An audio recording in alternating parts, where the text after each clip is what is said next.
Restored by museum founder Dale Wexler in 1977 with many new old stock parts. So the word is that everything runs.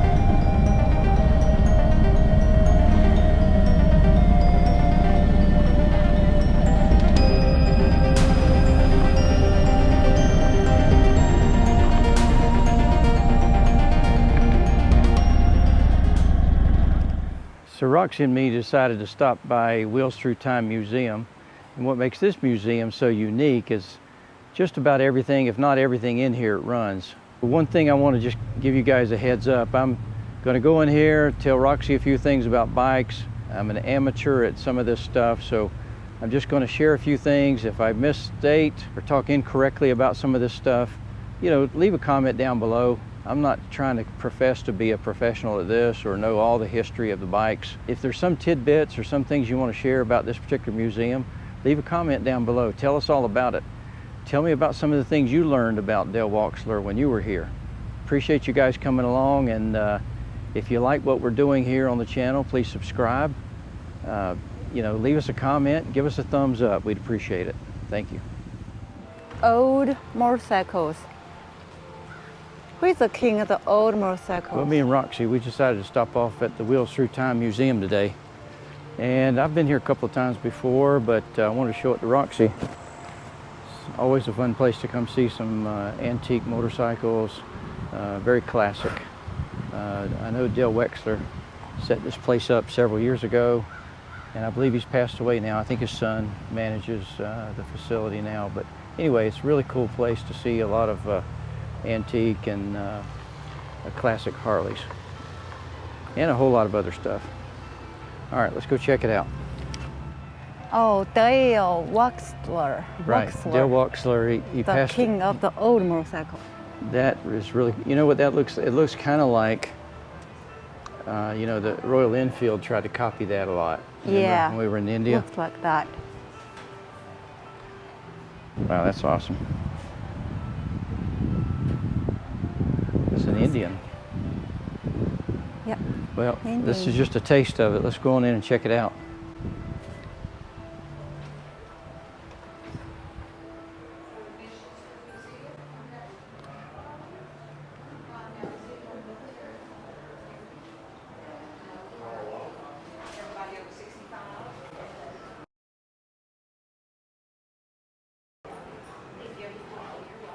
I like it.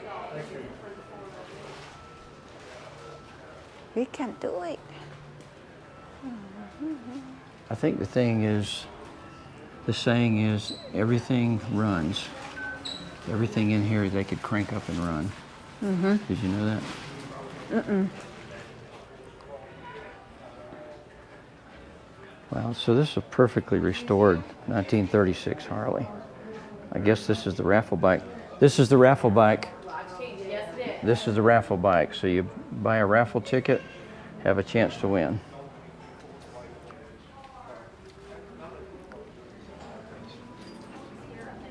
You'll do this every year? We do a bike every year, yeah. So every year you go and raffle off. Okay. We do. All right, well, let's go check out the museum, Rox.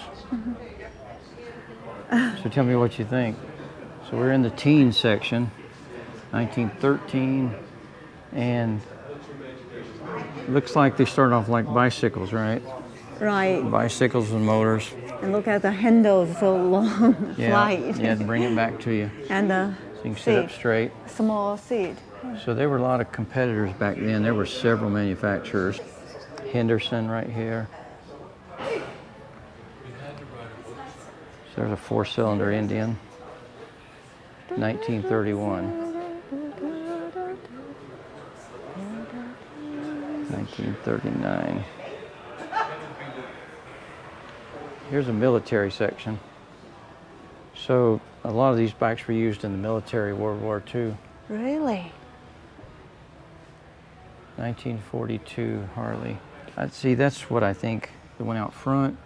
And a lot of the bikes are kind of patterned after. I know that Royal Enfield did a lot to try to copy some of this, the paint job or the scheme with their single cylinder 942. 350 and 500 Military classics. might. This is also military Yep, might. yep. So a three-wheeled military. Oh, maybe this is for military. See, quartermaster school. These are the chopper craze. Everybody's garage should look like this, huh? 1911. You know, Roxy, back in the day, I mean, almost every motorcycle leaked oil. I mean, just the quality and the ability to machine parts and get them to seal. You know, those got the chains. Yeah, it's a belt drive. Is that a belt? Yeah, it's a belt drive, but it's bolted all together. This is with a this big, is just like a bike, right? oh yeah, just like a bike. How do you call it a motorcycle? Well, I don't know when the year was. I mean, you had pedals to kind of start the engine. You could pedal it. Where's the engine here? Yeah. Okay. But if you have the engine, you don't need the belt. Well, sometimes you don't have gas, or sometimes Oh. whatever. You got to start it some way. You could pedal. Okay. It's like today, you got electric bicycles that still have pedals, right? You can pedal it, you can charge it. Oh, I don't think this is a 1938 already. 40s, 41. Here's 40, 41, It's still got the 39. chains. 1939. Oh, I love this green. Check this color, hon. Look, I love these colors. That's awesome. You know, at that time, this should be very luxury. Oh yeah.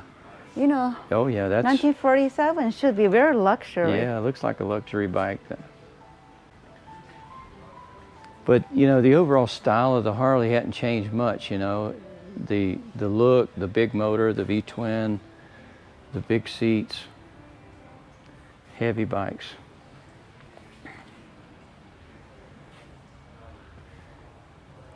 Now there's the Battleship Gray that everybody's copying nowadays as far as color goes, bringing it back.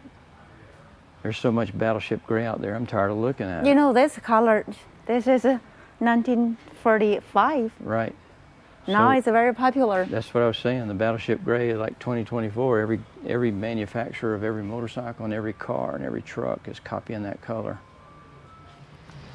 All right, so these are some of the early board track racers. This is 1924, 1918. And a lot of these bikes, I think they have no brakes on them. So they're just wide open as fast as they can go, and they were just extremely dangerous. I don't know how many racers were killed on the board tracks.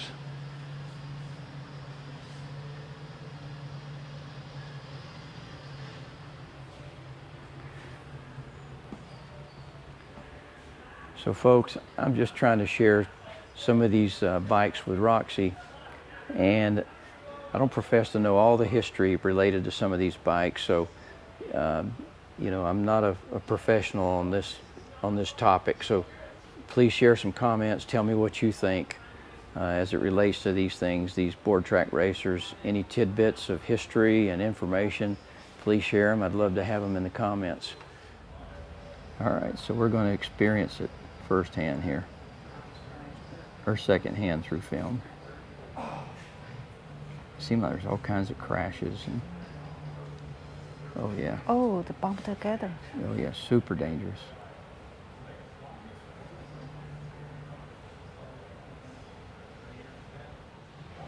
So here's what the hill climb bikes turned into.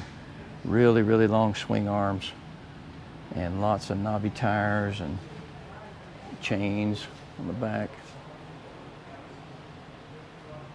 A lot of torque. So Roxy, it looks like they just adapted motorcycle engines to just about anything that they wanted to move, whether it be a car or a toboggan in the snow, a boat.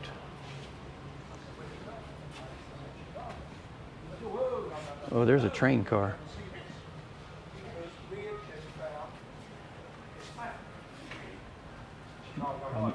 A mining vehicle. Runs on a train track. These are in the 1930s, right? And, you know, just notoriously oil leakers.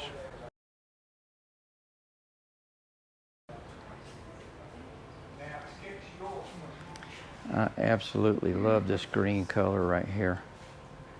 I'd like to have that on a bike right now. This one was restored by museum founder Dale Wexler in 1977 with many new old stock parts. Wow. Even it's been restored, I mean, it's very old. Right? 1977. Sure. And this one was restored in 2017. All right, so these are land speed racers. Bonneville Salt Flats.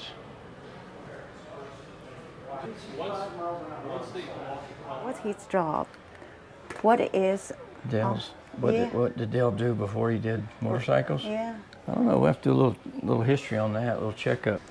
All right, we're going up to the second floor. See what's up here. My guess is these are probably not quite as old, or either it's just a continuation of what we saw downstairs. Yep, these look a little bit newer. So that's a shovel head motor.